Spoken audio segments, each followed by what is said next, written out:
At 6:14 on a Sunday evening, your family is sitting around the same dining table you have known your entire life. Your grandfather's chair is empty. He died 11 days ago. Nobody talks about the chair. Nobody really needs to.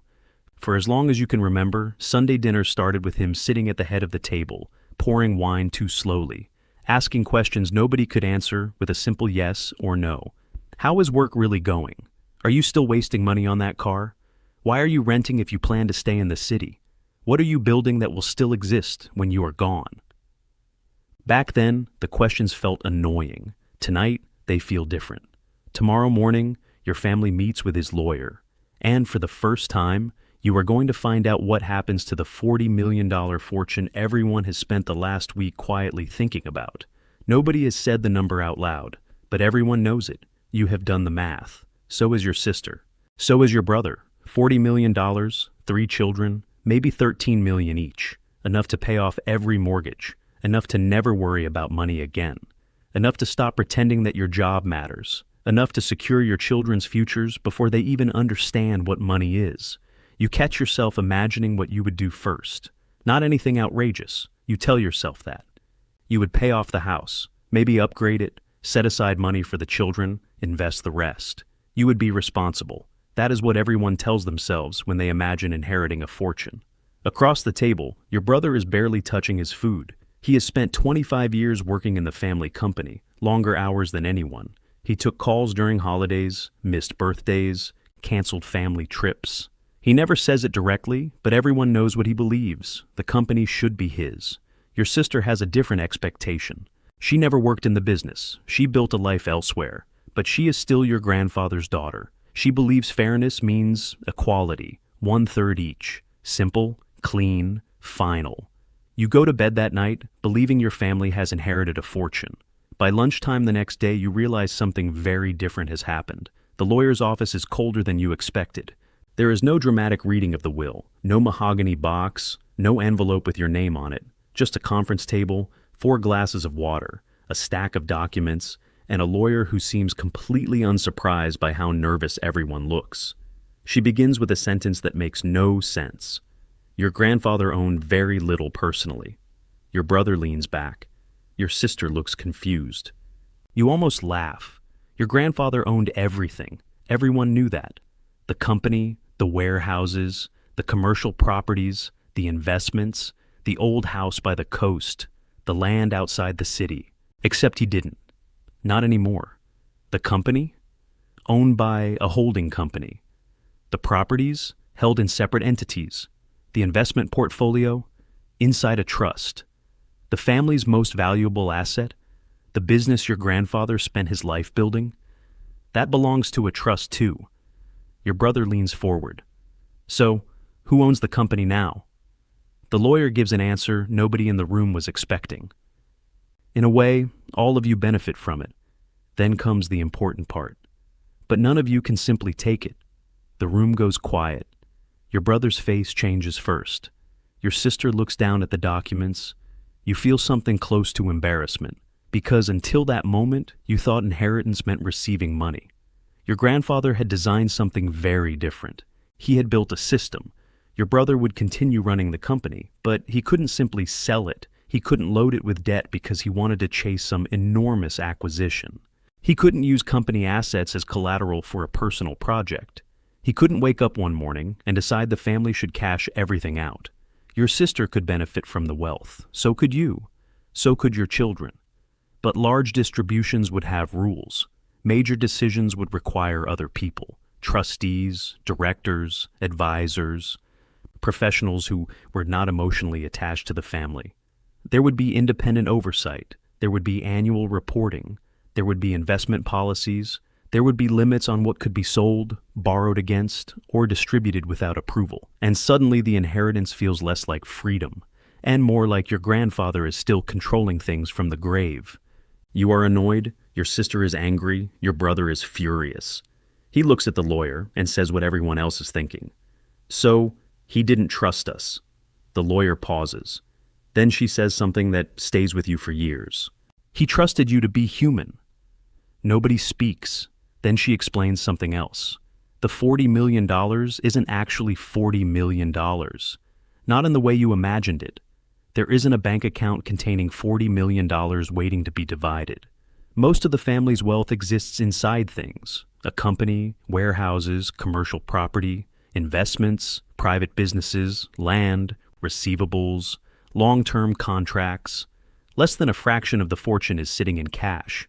And even some of that cash has a job: payroll, taxes, maintenance, insurance, working capital, debt payments. You had imagined $40 million as a number sitting still.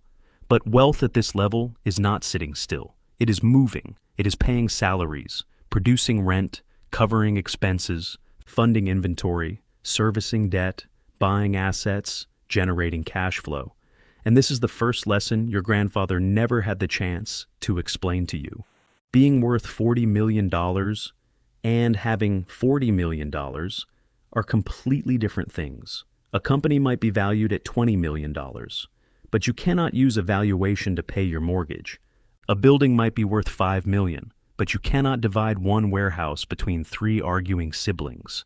And if everyone demands their share at the same time, the family may have to sell the very assets producing the wealth. Worse, they may have to sell quickly, and quickly is usually expensive. A rush sale can mean accepting a lower price. A forced business sale can destroy negotiating power. Selling property at the wrong moment can trigger taxes, transaction costs, and years of lost income. Your grandfather knew that. So, instead of dividing the fortune, he designed it to stay together. At first you hate the idea, then real life starts testing it. Your brother wants the company to buy a competitor. It is an ambitious deal. The competitor has good customers, a strong brand, and terrible management. Your brother thinks he can fix it. If he is right, the family business could double in value. If he is wrong, the debt could put everything your grandfather built under pressure. The deal would require millions in financing. Your brother presents it like a man who has already made the decision. The trustees reject it. He is furious. He calls the decision cowardly. He says outsiders have no right to tell him how to run a company he helped build. He says they are treating him like an employee in his own family business. Technically, they are. And that is exactly what your grandfather intended. A few months later, your sister asks for a large distribution to help her daughter buy a house. She expects the answer to be yes. Instead, the trustees ask questions. How much is the house? How much will her daughter contribute? Is this a gift or a loan? Will the same opportunity eventually need to be offered to the other grandchildren? Your sister is humiliated. She says the family has millions and still has to ask permission to help its own children. The trustees approve part of the request, not all of it. For weeks, she barely speaks to your brother. She blames him, even though he had nothing to do with the decision. Then you get an opportunity of your own. A friend wants you to invest $500,000 into a rapidly expanding restaurant group. The numbers look incredible. 6 locations, 3 more opening, social media everywhere, a waiting list on weekends. Your friend tells you this is the kind of opportunity wealthy families take because they can afford to think bigger than everyone else. You like that sentence. You ask the trust. They say no. Not because restaurants are always bad investments. Not because your friend is dishonest. But because the business is growing too quickly, carrying too much lease exposure, and depending heavily on one operator. You are furious. For the first time in your life, you have access to real wealth and still cannot use it the way you want. You spend months convinced your grandfather's structure is stopping you from becoming richer. 2 years later, the restaurant company collapses. One location underperforms, then another. Costs rise. A lender pulls back. The founder starts using cash from successful locations to keep failing ones alive. Within months, the entire structure unravels. The $500,000 you wanted to invest would have disappeared with it. For the first time, you begin looking at the trust differently. Not as a prison, as a break. Years pass. Your brother brings the acquisition opportunity back. This time the numbers are stronger. The purchase price is lower. The debt is manageable. The target company has lost customers, but its equipment, contracts, and distribution network are still valuable. Outside advisors review the deal. The trustees approve it. Your brother gets what he wanted, but not when he wanted it. The company expands, profits rise, debt slowly falls, the family fortune grows, and gradually you understand what your grandfather had built. It wasn't a vault. It wasn't a pile of money. It was a machine designed to survive the people who inherited it, including you. Then your children grow older, and another problem appears. One wants to work in the family business. Another has absolutely no interest in it. Your sister's son believes the company should be sold. He looks at the valuation and sees freedom.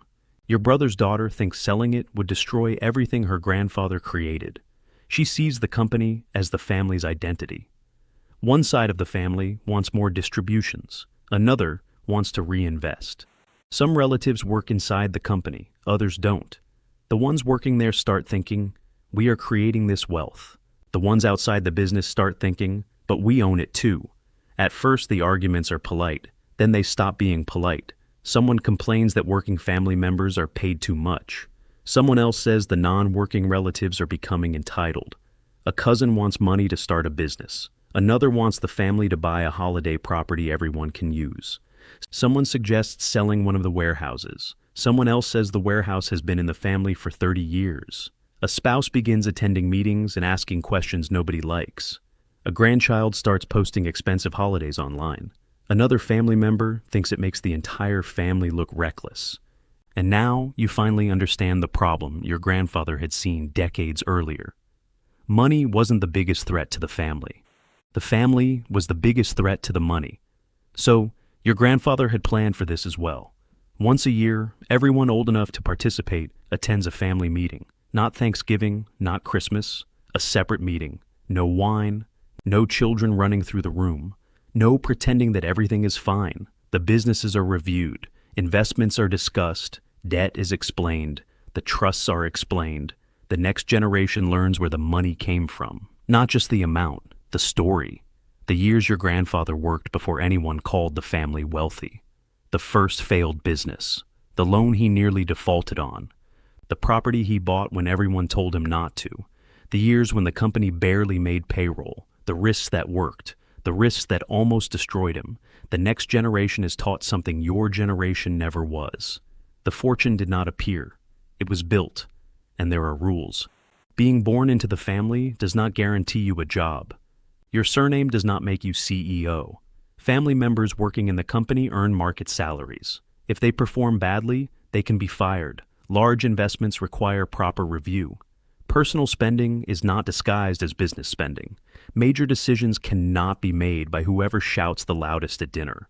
A family member who wants capital for a new business must present a real plan. A family member who wants to sell their interest cannot simply force the entire family to liquidate. There are processes. There are waiting periods. There are independent people in the room when emotions become too expensive. When you first read those rules, they seemed cold. Now they make perfect sense. Your grandfather wasn't simply trying to protect the fortune from taxes, lawsuits, or bad investments.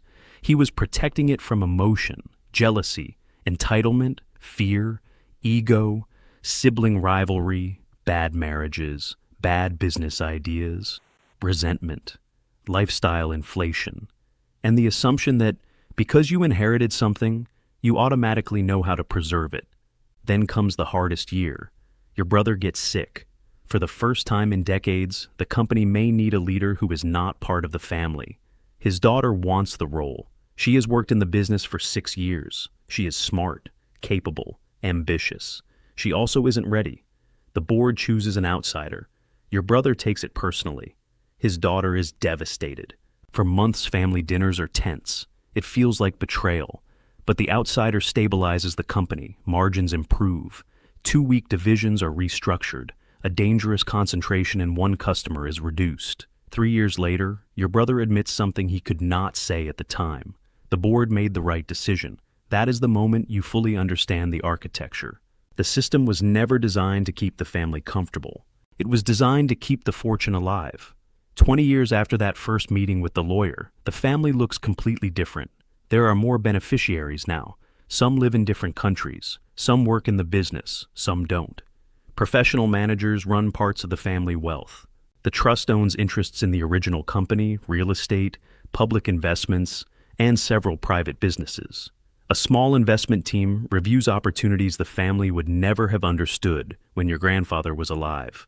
There are investments you can sell in seconds. Others you may not be able to exit for years. There are distributions, capital calls, board meetings, tax planning, succession discussions, and once a year, the family still gathers around a table. The original fortune has grown. But that isn't the remarkable part. The remarkable part is that the family still owns it together.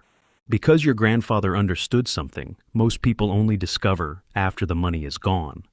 Building wealth and preserving wealth are two completely different skills. The first generation creates the fortune. The second inherits responsibility for it. The third inherits a system they did not design. And by then, the question is no longer, how much money did your grandfather leave? The question becomes, did he build something capable of surviving everyone who came after him? Because fortunes do not usually disappear in one dramatic moment. They disappear slowly. One bad decision, one forced sale, one oversized lifestyle, one family dispute, one heir who mistakes access for ownership, one generation that remembers the money but forgets the sacrifice that created it. That is what generational wealth really is. Not simply leaving your children money, not even leaving them assets, but building an architecture strong enough to survive the family itself.